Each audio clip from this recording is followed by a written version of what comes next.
जी रतनदीप भाई, आप बहुत चर्चित और व्यक्ति हैं, आप समाज सेवी हैं और पूर्व जिला अध्यक्ष भी रहे हैं। तो ये कि आजकल एक प्रोटेस्ट चल रहा है एसएससी को लेकर, क्या कहना चाहते हैं इसके बारे में? देखिए, जो वर्तमान की सरकार है जो इस देश में चल रही है, वो हर संभव प्रयास कर रही है कि किसी प्रकार से इस देश का युवा वो बेरोजगार होकर भटके और धर्म की अफीम लेकर घूमे।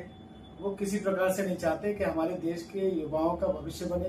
वो कुछ अच्छी अच्छी नौकरियों में जाएं, देश के लिए कुछ कर पाए। वो उन्हें हर संभव प्रयास उनका ये है कि कैसे भी करके इनका जीवन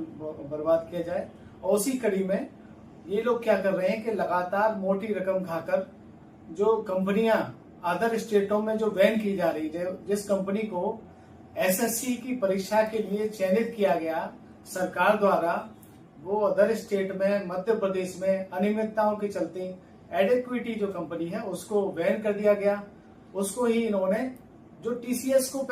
जब इन्होंने टीसीएस को पिछली बार जब ठेका दिया था ये एग्जाम कराने का, कंडक्ट कराने का, उसके आधे दामों में इन्होंने इस बार इस कंपनी को ठेका दिया और ये कंपनी पहली बार में ही, पहले पेपर में ही यहाँ पर विफल हो गई। तो उनकी मंशा स्पष्ट है,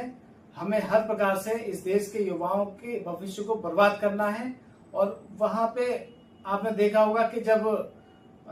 हमारे छात्र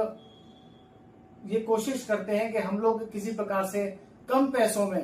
क्योंकि हमारे ज्यादातर जो तबका जो बेरोजगार है वो गरीब तबका है, उनके पास पैसा नहीं है, तो वो कोशिश करता है कि किसी प्रकार से मैं एग्जाम सेंटर तक पहुंचूं और एग्जाम दे दूं। लेकिन ये सरकार क्या कर रही है, पहले तो यहाँ वैकेंसी नहीं है, रिक्रूटमेंट के नाम पर कुछ नहीं है, और जब वैकेंसी निकलती है तो फिर आवेदन के नाम पर मोटी रकम वसूली जाती है। आवेदन जब कर देता है तो उसके बाद में फिर जो है एग्जाम सेंटर तक पहुंचने के लिए इतना लंबा चौड़ा सिस्टम बनाते हैं कि ये एक तो पहले लंबी डेट दे देते हैं कि सालों साल पेपर नहीं होते हैं, कॉम्पिटेटिव एग्जाम ही नहीं हो रहे सालों साल। फिर जब होते भी हैं तो वो पेपर जो है पहले ही लीक हो जा रहा है, और लीक अगर नहीं हुआ, किसी कारणवश पेपर भी हो गया, तो इतनी दूर सेंटर बनाकर भेज रहे हैं कि यहाँ से अलीगढ़ के आदमी को वहाँ जम्मू कश्मीर में, कन्याकुमारी में पता चली कि एक बच्चा जो है अंडमान निकोबार में जा रहा है, एक जो है कन्याकुमारी रामेश्वरम पेपर देने जा रहा है। तो ऐसी